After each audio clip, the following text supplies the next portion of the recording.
अरे भाई साहब झंडा नीचे गिरा।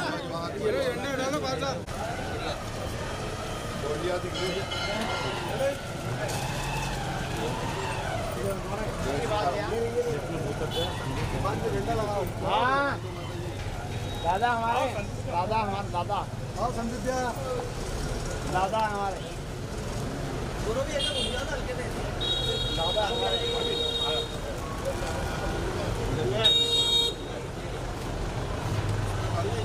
इसलिए हमारा दादा है।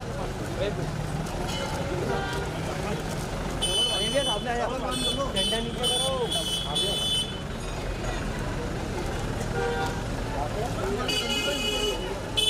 भैया भैया घूम जा भैया। अरे आप एक फोटो मार के हट जाओगे, मेरी वीडियो पूरी बिगड़। अरे झंडा नीचे करो थोड़ा। जय श्री राम जय श्री राम भैया जय श्री राम जय श्री राम। ये अरे इधर बांधने मैं देते जाता हूँ आपको, ये अपने घर। अरे इधर घूम के लो ना, घूम के लो। अरे सामने आ जाओ।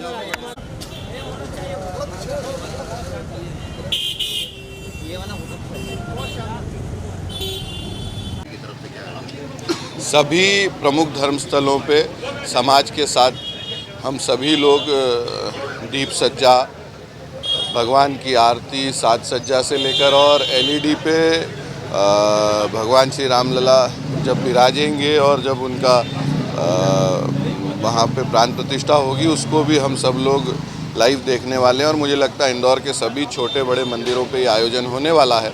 समाज भी ये कर रहा है और साथ ही साथ भारतीय जनता पार्टी के वहाँ के हमारे नेतृत्वकर्ता भी इसमें अपना सहभाग देंगे।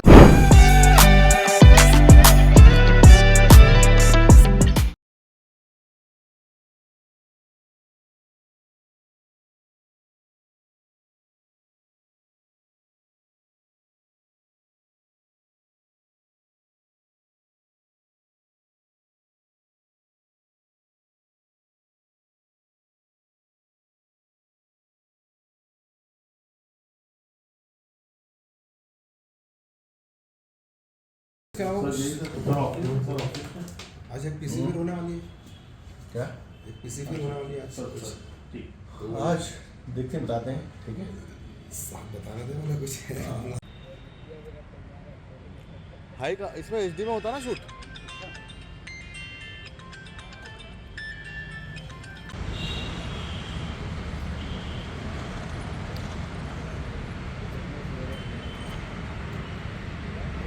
जी हाँ, वात्सल्य में जो हमारे द्वारा कार्रवाई करी गई थी और बाद में जब वहाँ पे बयान हुए बच्चों के, तो उसमें और भी कई सारी अनियमितताएं पाई गई हैं। उसमें पुलिस के द्वारा प्रकरण भी दर्ज किया गया है और हमने ये मामला कोर्ट के संज्ञान में भी डाला है। जो भी कानूनी ढंग से इस संदर्भ में कार्रवाई बनती होगी हमारे द्वारा करी जाएगी।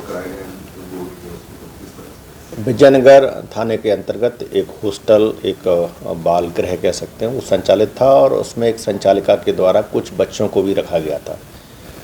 ये सभी बच्चे जो थे वो माइनर्स थे और उनका वहाँ पर संचालन किया जा रहा था। एक सूचना के आधार पर प्रशासन के द्वारा एक कार्रवाई की गई थी, जिसमें एक रेस्क्यू ऑपरेशन करके और उनको चाइल्ड वेलफेयर कमेटी जो इंदौर है उनको सौंपा गया था।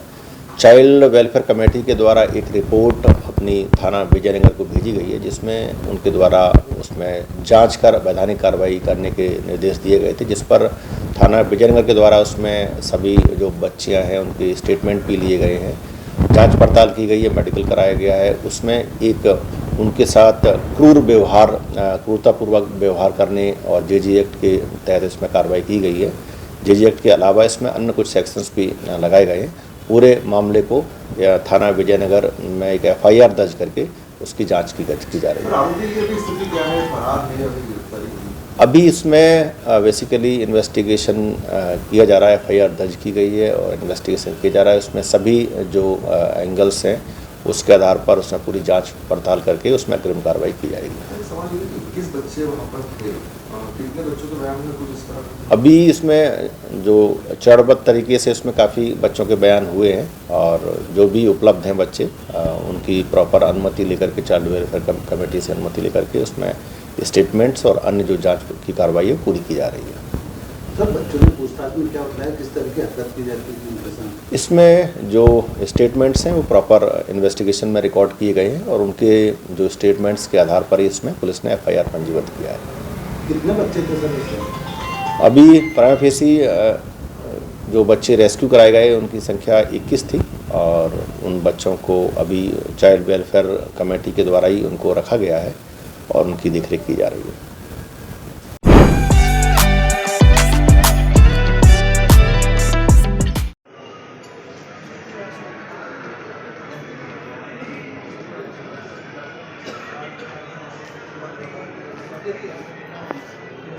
कोई प्रॉपर्टी का क्या मामला?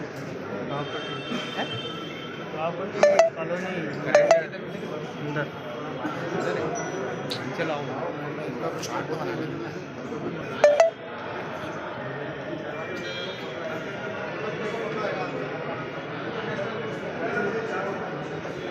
आप नेम डोनर है। अपील जो है ये जो दिखा रहे हो इसमें तो आपकी स्वीकार हो गई, आपके पक्ष में फैसला हुआ है। सर इसके आगे क्या हुआ? इसके आगे क्या हुआ कि जो फिर उसका वापस से जो SDM साहब का जो ऑर्डर था उसके अगेंस्ट कमिश्नर साहब के यहाँ पे आकाशवाणी जी ने वहाँ पर हुआ है और उनका काम रुकवा दिया, फिर हम सब लोग वहाँ पे रात को अग्नि क्षेत्र में काम कर लेते तो इसमें कमिश्नर साहब के यहाँ से क्यों आप लोगों के अगेंस्ट हो गया, मतलब उसमें क्या आप लोग सर पक्ष नहीं टेक्निकल रख पाए ग्राउंड क्या नहीं हुआ? नहीं वो टेक्निकल ग्राउंड पे हुआ क्योंकि वो मृतक के अगेंस्ट ऑर्डर सस्टेन नहीं कर सकता सर, वो मेरिट पे डिस्कशन नहीं ठीक है, आप लोग अपनी अपील की तैयारी करो, तब तक के लिए हम स्टेटस आपसे मिलने आए थे, क्या समस्या लेकर?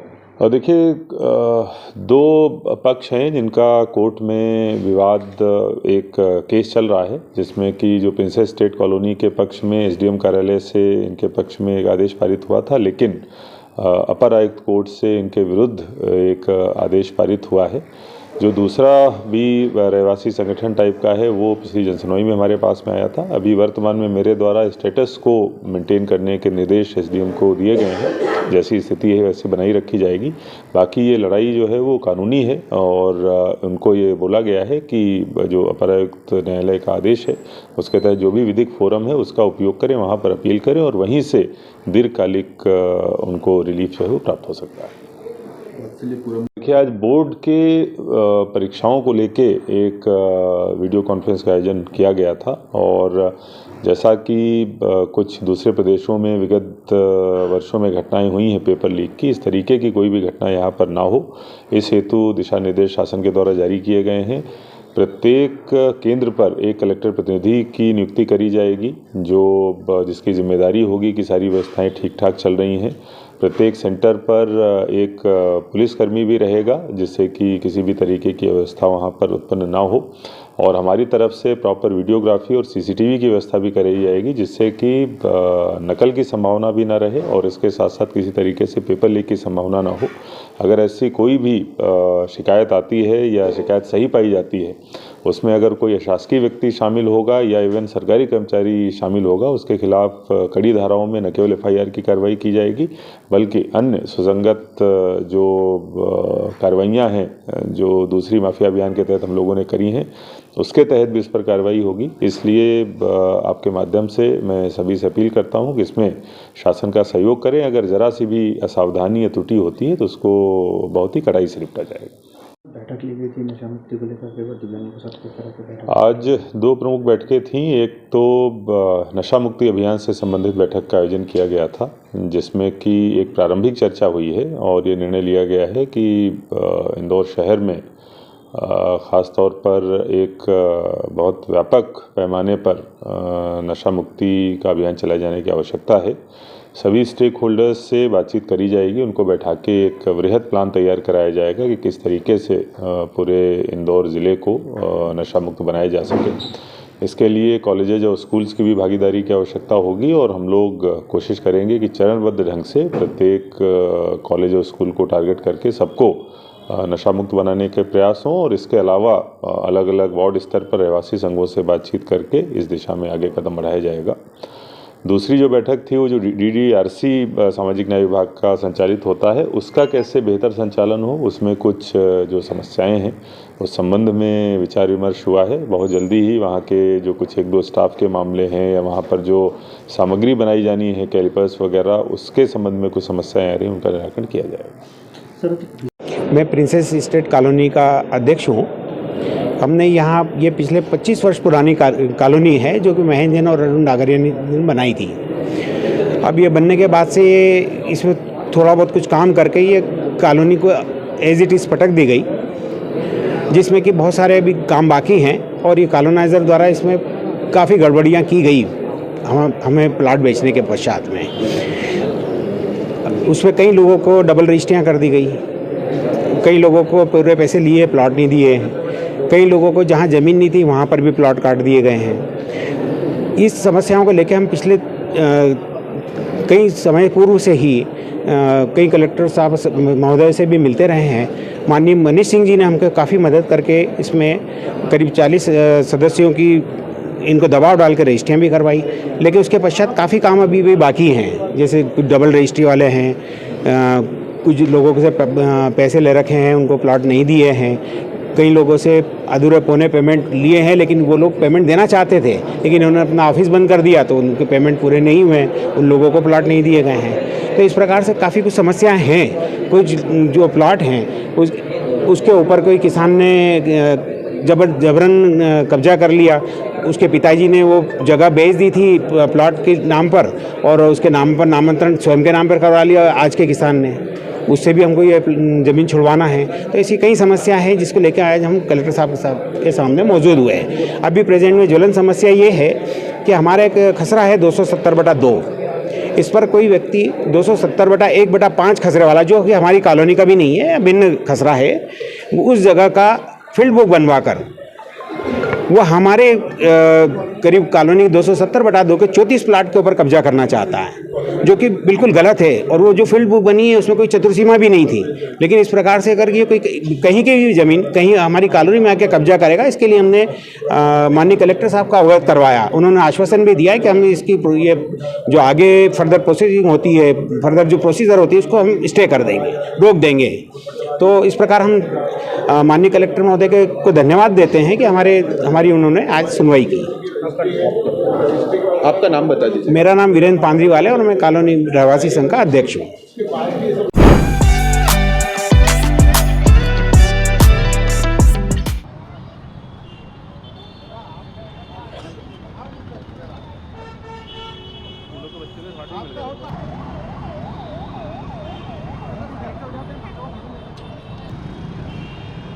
बाइट लेना ये विषय नहीं दूसरा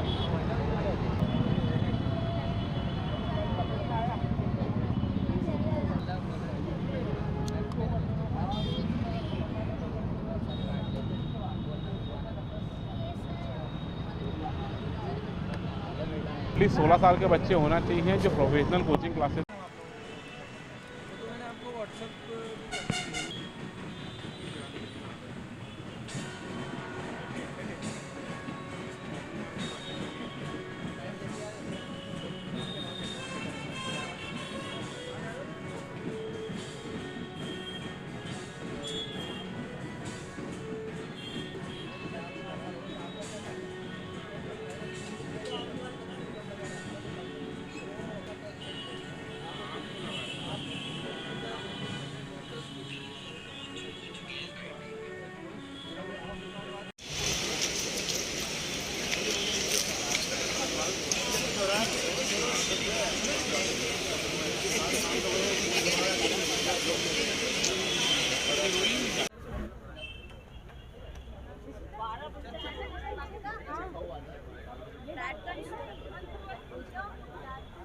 लगाई गई, किस तरह का निर्देश दिया गया है, क्या कुछ इम्प्लीमेंटेशन के लिए हमने दिया गया? कोचिंग इंस्टीट्यूट्स को लेके अक्टूबर में हमने एक PIL लगाई थी, इन पे कुछ रेगुलेशंस, रूल्स, गाइडलाइंस इशू करने के लिए। इंदौर हाई कोर्ट ने नोटिस इशू करते हुए कंडेम किया था कि ये कोचिंग इंस्टीट्यूट मशरूम की तरह ऑल ओवर इंडिया फैल रही है, तो इस पे स्टेट और सेंटर कोई गाइडलाइंस या कुछ इशू करे या जवाब दे हाई कोर्ट को। तो अभी कल ही गाइडलाइंस इशू कर दिए हैं मिनिस्ट्री ऑफ एजुकेशन ने। कुछ अच्छे पॉइंट्स भी दिए हैं इस पिटीशन को लेके और गाइडलाइंस को लेके कोचिंग इंस्टीट्यूट्स के लिए। गाइडलाइंस क्या बनाई गई है? कुछ गाइडलाइंस तो बड़ी गाइडलाइंस है, अच्छी गाइडलाइंस आई हैं। उसमें कुछ मुख्य पॉइंट ये है कि कोचिंग इंस्टीट्यूट्स जो अपने अंधाधुन पैसे ले रहा है, फ़ीस चार्ज कर रहा है, उनके पहले उनको एक प्रोस्पेक्टस इशू करना पड़ेगा जिसमें उनको ये बताना पड़ेगा कि कितने कोर्सेज़ वो कोचिंग इंस्टीट्यूट प्रोवाइड कर रही है और उन कोर्सेज़ की क्या फ़िक्स फ़ीस रहेगी और उस पर्टिकुलर ईयर में वो फ़ीस वो ना इंक्रीज़ कर पाएगी अपने मन से। 16 साल के जो बच्चे हैं वो एनरोल नहीं हो पाएंगे। जी, वो भी एक उसमें पॉइंट है गाइडलाइंस में कि 16 ईयर्स से अबव जितने भी बच्चे हैं वो ही एनरोल कर पाएंगे इन कोचिंग इंस्टीट्यूट्स में, और या फिर 10th से ऊपर 10th पास। वजह यही है कि जो बच्चे आज 16 से कम हैं उन मेंटल प्रेशर इतना दे रही है कोचिंग इंस्टीट्यूट्स, जो मॉर्निंग से इवनिंग तक की क्लासेस ले रही है, 12-12 घंटे की क्लासेस चल रही हैं। 10th से नीचे 16 साल से नीचे जितना भी बच्चा है वो इतना मेंटल प्रेशर ले नहीं पा रहा है कि वो कोचिंग इंस्टीट्यूट में इतनी देर तक बैठ के और स्टडी कर पाए।